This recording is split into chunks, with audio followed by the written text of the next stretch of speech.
بارك وسلم تسليما كثيرا كثيرا. أما بعد فأعوذ بالله من الشيطان الرجيم.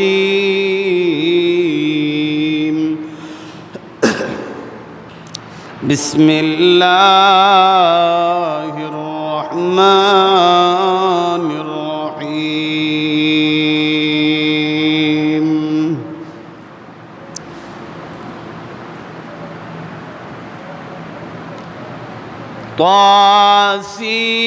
طاسين ميم تلك آيات الكتاب المبين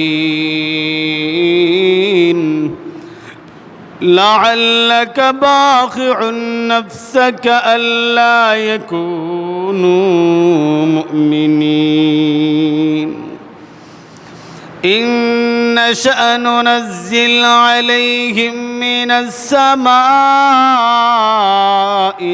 آية فظلت أعناقهم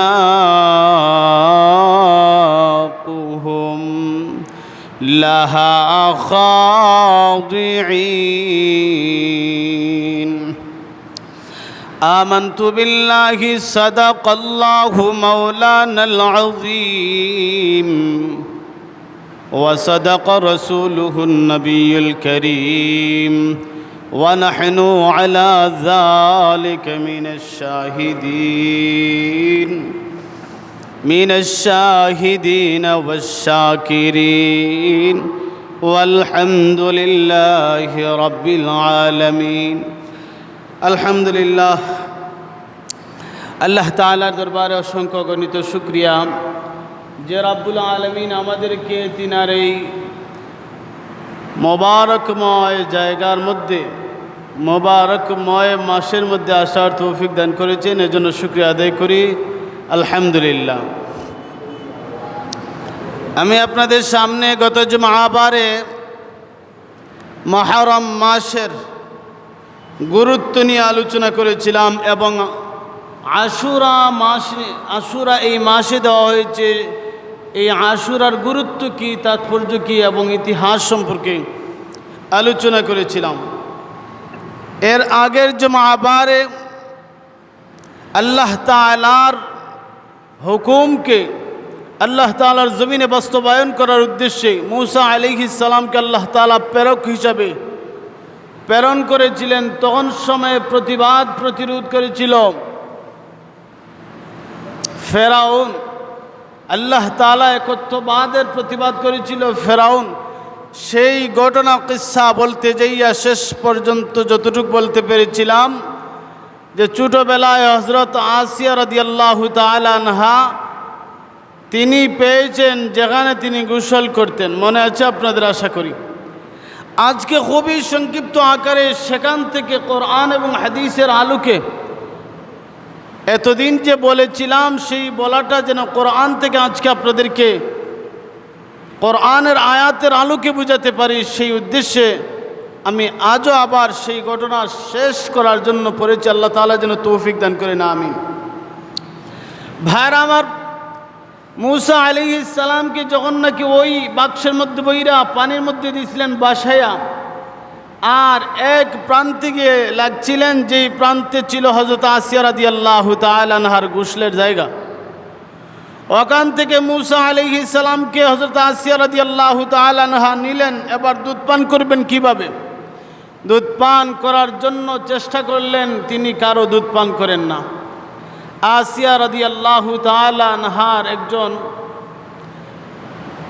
খাদেমা, তিনি বললেন এক কাজ করেন, রাজ্যের মধ্যে সবাইকে সমস্ত নারী মহিলাদেরকে একত্রিত করেন, যার দুধ পান করবে তার দ্বারা যেন লালন পালন করা হয়, এমন একটা সিস্টেম করা যায় কিনা। আসিয়া রাদিয়াল্লাহু তাআলা আনহা বললেন, কথা তো খুব সুন্দর, তাহলে কাজ করি, ফেরাউন সে যেহেতু খোদার দাবি করে তাকে জিজ্ঞেস করি। তিনি কিন্তু খোদা মানতেন না, তিনার স্বামী তিনি মানতেন না, কারণ আল্লাহ তাআলার বিরুদ্ধে আচরণ করলে কেউ কি মানে? আল্লাহ তাআলার বিরুদ্ধে আচরণ করলে কেউ মানতে চায় না, বুঝতে চায় না। তো ওই সময় তিনি গিয়ে জিজ্ঞেস করলেন যে রাজ্যের মধ্যে সমস্ত মহিলাদেরকে একত্রিত করে যার দুধ পান করবে তার দ্বারা লালন পালন করানোর জন্য ফিকির করতে চাই, ব্যবস্থা করতে চাই, আপনি অনুমতি দেন কি না? ফেরাউন বলল, সমস্যা নাই, আনেন সবাইকে। সমস্ত মহিলাদেরকে একত্রিত করে একের পর এক সবাই চেষ্টা করলো দুধ পান করানোর জন্য। মূসা আলাইহিস সালাম যেহেতু নবী, তো নবী যেহেতু বিদায় সবার তো দুধ পান করবেন না, এটা আল্লাহ প্রদত্ত একটা সিস্টেমেই, যেহেতু নবুয়তি একটা মেজাজ আল্লাহ তাআলা দিয়ে দিয়েছেন। তো সমস্ত মহিলারা যারা আসছিল কারো দুধ পান করেননি, বরং তাদের কুলে গেলে আরও কান্নাকাটির জুড়ে ভাড়াইয়ে দেন। আর আসিয়া রাদিয়াল্লাহু তাআলা আনহা বলেন, যার কুলে কাঁদবে সে যেন আর কুলের মধ্যে রাখে না, রাখলে তো আর বেশ কাঁদবে, সেই মহাব্বতে তিনি আর কুলে রাখতে দেন না। একটা সময় একজন বলল, রাজ্যের মধ্যে সমস্ত মহিলা আনলেন, কারো যেহেতু দুধ পান করে না, আমার কাছে একটা আকল বুদ্ধি আছে, দেখেন আপনারা আমার কথা বলবেন না, আপনাদের আকল দিয়ে দেখবেন সেটা কি করা যায়। বলে কি? বলে আপনার রাজত্বের মধ্যে একটা গ্রামের একজন মহিলা শুধু আসে নাই, সবাই আসছে, এক কাজ করেন, ওই মহিলার দুধ পান করে কিনা একটু দেখেন। সুবহানাল্লাহ। যেই মহিলা আসে নাই সেই মহিলা ছিলেন মূসা আলাইহিস সালামের মা। তো ও ঘটনা শোনার পরে মূসা আলাইহিস সালামের মা যিনি আসছিলেন না, ওনাকে পরে নিয়ে আসা হলো। আসার পরে দুধ পান করানোর জন্য চেষ্টা করা হলো, মূসা আলাইহিস সালাম দুধ পান করলেন। বলেন সুবহানাল্লাহ। এরপরে ফেরাউন কয়, পুরা রাজত্বের মধ্যে কোনো মহিলার দুধ পান করেনি, একমাত্র তার দুধ পান করেছে। তাহলে আমার মনে হয় যে ওই মহিলার ছেলে হবে, তাকে জীবিত রাখা যাবে না, তার সামনে যেন মারা হয়। আসিয়া রাদিয়াল্লাহু তাআলা আনহা বলেন, বোকার মতো শুধু এক কথাই বলো, আমি না বারবার বললাম যে তোমার রাজত্বের পরে তোমার যে সিংহাসন আছে, রাজত্ব আছে, কে চালাবে? যদি তোমার আওলাদ কেউ না থাকে, তো একটা ছেলে যেহেতু পেয়ে গেলাম, তাকে লালন পালন করি, যেহেতু পাইছি, তো এরপরে তোমার রাজত্ব চালাবে। যখন এভাবে বলছেন, তো সে কয়, তোমার তো পরামর্শ খুব চমৎকার, তাহলে ঠিক আছে, তাকে অনুমতি দিলাম, লালন পালন করো। এবার মূসা আলাইহিস সালামের মা শর্ত দিলেন একটা, যে 1 নম্বর শর্ত হলো দুধ পান করাবো, তবে আমি আমার বাড়িতে যাব, এখানে থেকে পারবো না। আসিয়া রাদিয়াল্লাহু তাআলা আনহা বলেন, যদি দুধ পান করাতে হয় আর তোমার বাড়িতে দিতেই হয়, তাহলে তুমি একটা শর্তে আমার এই কুলের শিশুকে নিবা। মূসা আলাইহিস সালামের মা কয়, আমাকে শর্ত দিচ্ছ তোমার কুলের শিশু, অথচ আমার শিশু, আমার সন্তান, আর তুমি বাপ বলছো তোমার সন্তান। আচ্ছা ঠিক আছে, কি বলতে চাও? বলে 3 বৎসর রাখবা, একবারে পুরা লালন পালন করবা, দেখাশোনা করবা, কোনো ক্ষতি যেন হয় না, কষ্ট যেন হয় না, 3 বৎসর পরে আমাদের কাছে ফিরিয়ে দিবা। মূসা আলাইহিস সালামের মা বলেন যে অসুবিধা নেই। এবার 3 বৎসর দুধ পান করাইছেন, 3 বৎসর লালন পালন করাইছেন। এরপরে আসিয়া রাদিয়াল্লাহু তাআলা আনহা আবার তাকে নিয়ে আসার জন্য বলছেন। এবার নিয়ে আসা হলো মায়ের কাছ থেকে ওই ফেরাউনের রাজপ্রাসাদে। আনার পরে এবার মূসা আলাইহিস সালামের চেহারা বায় তাকায়, আর আসিয়া রাদিয়াল্লাহু তাআলা আনহার চেহারা বায় তাকায় ফেরাউন। তাকায় বলে, কি ব্যাপার? এর চেহারাটা মনে হচ্ছে আমার রাজত্ব ধ্বংসকারী এই ছেলে হবে, আমার খুদাই ধ্বংসকারী এই ছেলে হবে। এভাবে বারবার বলা শুরু করে। ঠিক সেই মুহূর্তে ছোট্ট শিশু 3 বৎসরের মূসা আলাইহিস সালাম একটা থাপ্পড় দিয়েছেন ফেরাউনের গালে, এমন থাপ্পড় দিয়েছেন যে থাপ্পড়ের কারণে অজ্ঞান হয়ে মাটিতে পড়ে গেছে। বলেন সুবহানাল্লাহ। বলে ছোট শিশু 3 বৎসরের, সে আবার থাপ্পড়ে তো জুড়ে দিবে কিভাবে? দেখেন, প্রত্যেকটা নবী আলাইহিস সালামকে আল্লাহ প্রদত্ত এমন একটা পাওয়ার শক্তি দিয়েছেন, যেই পাওয়ারের শক্তির কারণে অন্যান্য 70-40 জন পুরুষ, তাদের মতো শক্তি একজনের ভিতরে আল্লাহ তাআলা দিয়েছেন। সুবহান। কোন রিওয়ায়াতে আসছে 70 জন যুবকের শক্তি একজন নবীর উপর, একজন নবীকে দেওয়া হয়। কোন রিওয়ায়াতে আসছে 40 জনের শক্তি, 40 জন যুবকের শক্তি একজন নবীকে আল্লাহ তাআলা দেন। আবার কোন রিওয়ায়াতে আছে 40,000 যুবকের শক্তি এক একজন নবীকে দেওয়া হয়। আচ্ছা ধরে নিলাম 40 জন, তো তিনি একটা তাপ্পড় দিয়েছেন, তো বুঝে নেই কী শক্তি দিয়েছেন। আল্লাহু আকবার, তাপ্পড়ে অজ্ঞান হয়ে গেছে, জ্ঞান ফিরে আসছে। আসিয়াকে বলে যে আমি যে বলছিলাম আমার রাজত্ব ধ্বংসকারী, আমি যে বলেছিলাম আমার খুদাই ধ্বংসকারী, আমি যে বলেছিলাম আমার সব ধ্বংস করে দিবে, এই ছেলে কোনো সন্দেহ নেই। আসিয়া রাদিয়াল্লাহু তাআলা আনহা বলেন কিলা বুঝলা, কিভাবে তুমি বুঝলা? তখন তিনি বলে এমন তাপ্পড় দিয়েছে আমাকে অজ্ঞান করে ফেলেছে। বলে এই কথাটা রাজত্বের মানুষ যদি জানে যে তুমি খুদাই দাবি করো আর ছোটো বাচ্চা তাপ্পড় দিয়ে অজ্ঞান করে ফেলেছে, তোমার লজ্জা হবে না? বলে হ্যাঁ আমার লজ্জা হবে। বলে তাহলে এই কথা আর বলার দরকার নাই, যদি বলো তাহলে তোমারই লজ্জা হবে। ফেরাউন কো ঠিকই আছে, তবে মনে মনে ভাবে যে এমন একটা তাপ্পড় দিছে রে, নিঃসন্দেহে সে আমার রাজত্ব ধ্বংসকারী হবে। এখন বারবার এই কথা বলে আসিয়া রাদিয়াল্লাহু তাআলা আনহা বলেন ছোট্ট শিশু, সে কি বুঝে, সে কে ভাই বুঝে তার কথা এভাবে বারবার বলো। তখন সে বললে কাজ করি, সে নবী হবে, রাজত্ব ধ্বংসকারী হবে, আমার সিংহাসন ধ্বংসকারী হবে কি হবে না, এই ছেলেটা একটা পরীক্ষা করি। বলে কি পরীক্ষা? বলে কিছু দূরে রাখবো, এক সাইডে দিয়ে রাখবো আগুনের একটা বড় আংরা কতুটি রাখবো, এক সাইডে আগুন রাখবো আর আরেক সাইডে স্বর্ণ রাখবো। তো সে যদি স্বর্ণ ধরে তাহলে নবুয়তির সেই হবে পরবর্তী ধ্বংসকারী, আমার রাজত্ব ধ্বংসকারী, খোদাই ধ্বংসকারী। আর যদি স্বর্ণ না ধরে আগুনের দিকে চলে যায় তাহলে ভাববো যে এটা বোকা, এটা আকল নাই, এটা আমার ধ্বংসকারী হবে না। আর মুসা আলাইহিস সালাম তো মূলতই নবী। তো এবার আসিয়া রাদিয়াল্লাহু তাআলা আনহা বললেন ঠিক আছে, আগুন এবং স্বর্ণ রাখো দুই সাইডে, দেখা যাক কোন দিকে যায়। মুসা আলাইহিস সালামের সামনে আগুন এবং স্বর্ণ রাখিয়া তিনাকে বলছেন যাও তুমি এই দুটার মধ্যে যে কোনো একটা ধরো। 3 বছরের শিশু বাচ্চা কী বা বুঝে, কিন্তু আল্লাহ তাআলার নবী যেহেতু, আল্লাহ তাআলার কুদরত আল্লাহ তাআলা দেখাই দিলেন, ওই সময় ঠিক তাকে পাঠালো।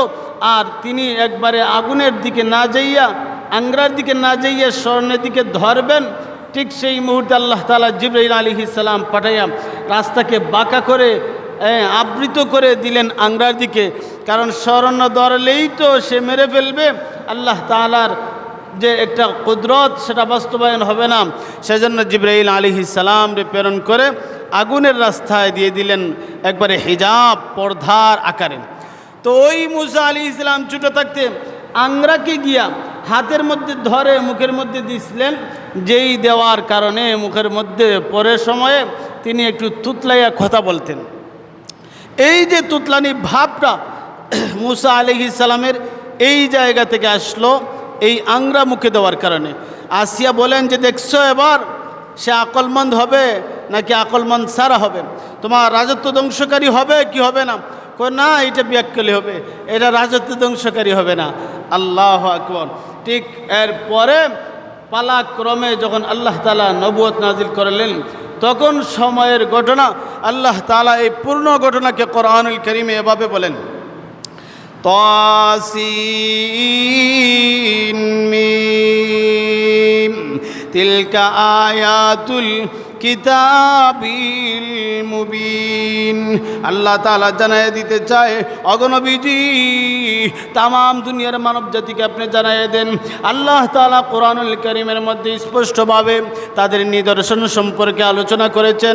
ওই যে ঘটনা বললাম, এই সম্পূর্ণ ঘটনা এই কোরআনুল কারীমে আল্লাহ তাআলার ভাষায় নাজিল করেছেন মুহাম্মদুর রাসূলুল্লাহ সাল্লাল্লাহু আলাইহি ওয়াসাল্লামের উপর। বলেন সুবহানাল্লাহ। আল্লাহ তাআলা বলেন, লাআল্লাকা বাখিউন নাফসাকা আল্লা ইয়াকুনু মুমিনিন। হে নবী আপনি বলে দিন, কেননা তারা ঈমান আনছে না, সেই দুঃখে মনে হচ্ছে তুমি তোমার জীবনটাই ধ্বংস করে দিবে। হযরত নবী আলাইহিস সালামের কাছে এই কোরআন নাজিল করে এভাবে বলে দিচ্ছেন, আগেকার নবীদের ঘটনা কিসসাকে এভাবে আল্লাহ তাআলার ভাষায় তিনি বলে দিচ্ছেন, ইন্না শানু নাযিল আলাইহিম মিনাস সামাই আয়াতান ফাযাল্লাত আ'নাকুহুম লাহা খাদিঈন। অথচ আমি চাইলে এদের উপর আসমান থেকে এমন একটি নিদর্শন নাজিল করতে পারি যা দেখে তাদের গর্দান তার দিকে ঝুঁকে যেতে পারে। যে আল্লাহ তাআলা চাইলে আযাব গজব বিভিন্ন জিনিস প্রেরণ করতে পারতেন যাতে ওরা দেখে যেন ঈমান আনে, কিন্তু আল্লাহ তাআলা আযাব দেন নাই, গজব দেন নাই, বরং তাদেরকে বোঝার জন্য সুযোগ দিচ্ছেন, ধীরে ধীরে যেন বান্দা বুঝে যে আমি আল্লাহ তাআলার পথে চলে আসি। ওয়ামা ইয়াতিহিম মিন যিকরিম মিনার রহমান, যখনই দয়াময় আল্লাহ তাআলার কাছ থেকে এদের কাছে কোনো নতুন উপদেশ আসে, মুহদাসিন ইল্লা কানু আনহু মুরিদিন, তখনই তারা মুখ ফিরিয়ে নেন। আল্লাহ তাআলার কাছ থেকে বিভিন্ন সময় বিভিন্ন নিদর্শন আসতো, কিন্তু ওরা নিদর্শন দেখে মুখ ফিরিয়ে নিত। যেমন আমাদের নবী মুহাম্মদুর রাসূলুল্লাহ সাল্লাল্লাহু আলাইহি ওয়াসাল্লাম ডান হাতের শাহাদাত আঙ্গুলের ইশারায় চাঁদকে দ্বিখণ্ডিত করেছেন।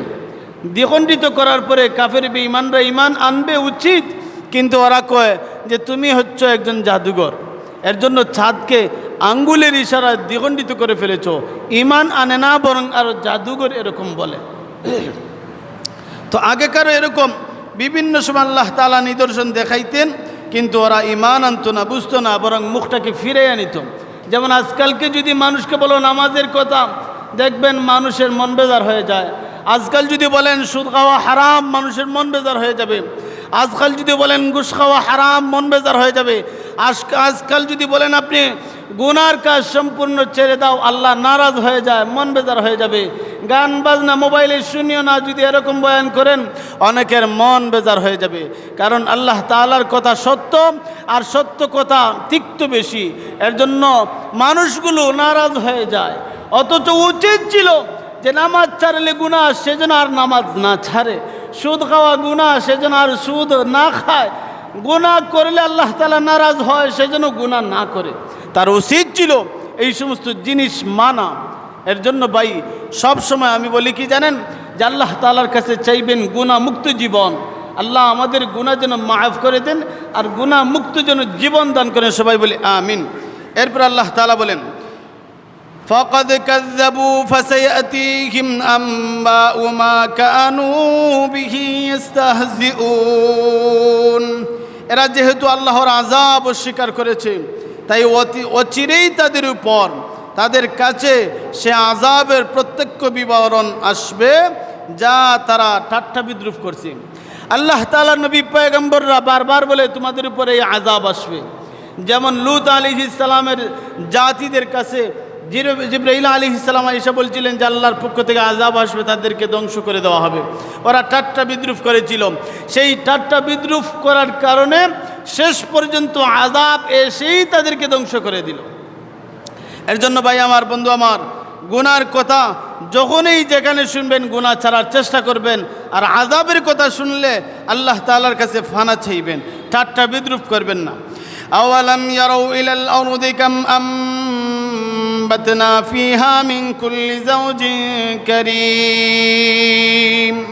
দেখেন আসমান থেকে যখন নাকি আল্লাহ তাআলা জমিনের মধ্যে বৃষ্টি দেন, ওই বৃষ্টি আসলে পরে ওখানের মধ্যে জমিন থেকে বিভিন্ন চারা উঠে বিভিন্ন জিনিস উৎপন্ন হয়, যেমন ফল মূল, এই সমস্ত জিনিস যেগুলো আমাদের রিজক স্বরূপ। এই সমস্ত জিনিস আল্লাহ তাআলা দান করছেন, এগুলো দেখার পরেও ঈমান আনে না, বিশ্বাস করে না। এর জন্য তাদেরকে আল্লাহ তাআলা যুগে যুগে এরকম যারা করেছে আযাব গজব দেওয়া হয়েছে। ইন্না ফি যালিকা লাআয়াহ ওয়া মা আকসারুহুম ওয়া মা কানা আকসারুহুম মুমিনিন। অধিকাংশ সময় তাদের সামনে বিভিন্ন সময় আল্লাহ তাআলা নিদর্শন দেখাইছেন, যেই নিদর্শন দেখার পরেও তারা ঈমান আনে না, বুঝে না, বরং তারা কি করে, ঠাট্টা বিদ্রুপ করে। এর জন্যই তাদের উপর গজব আসছিল, এর জন্যই মুসিবত আসছিল। বরং নবী পয়গম্বরদের প্রতি হিংসা বিদ্বেষ করেছিল, এই হিংসার কারণেও তাদের উপর আযাব গজব আসছিল। আল্লাহ তাআলা যেন হিংসা থেকে বাঁচার তৌফিক দান করেন। হিংসা বড় মারাত্মক একটা জিনিস, যেই হিংসা এমন, যেমন আগুন যদি কোনো কাঠকে ধরে, কাঠ ধীরে ধীরে জ্বালিয়ে সারখার করে দেয়, ঠিক তেমনিভাবে হিংসা করলে নেকি যা করবেন সব আপনার জ্বলে পুড়ে যাবে, নষ্ট হয়ে যাবে। এরপরে দেখেন আল্লাহ তাআলা বলেন, ইন্না ফি যালিকা লাআয়া ওয়া মা কানা আকসারুহুম মুমিনিন।